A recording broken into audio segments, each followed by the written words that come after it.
So I was struggling to find the words to describe how I feel about Jim Barrett, and I cheated. I described him to ChatGPT, and it came back and it said, "There's nobody like that." And it's true. He is just one of a kind, and it reminded me of a time. It was shortly after Roy Cooper was elected governor of North Carolina, and he sent Health and Human Services around the state to do a listening tour. And they came to Asheville, and not surprisingly, a lot of people showed up to be heard that evening. And I was there, recently elected state senator.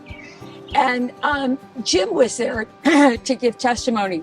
And what a lot of people came to talk about was the need to provide Medicaid expansion, and what it would mean to hundreds of thousands of people in North Carolina. And I was a believer.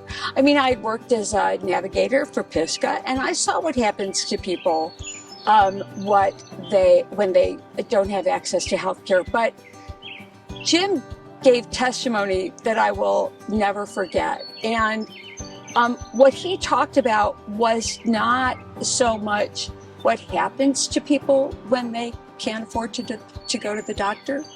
He talked about how lack of health care creates poverty.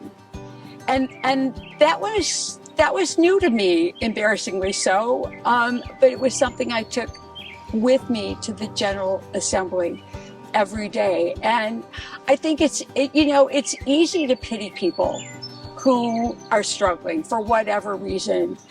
But Jim has a level of compassion that makes him want to understand the environments that create that suffering.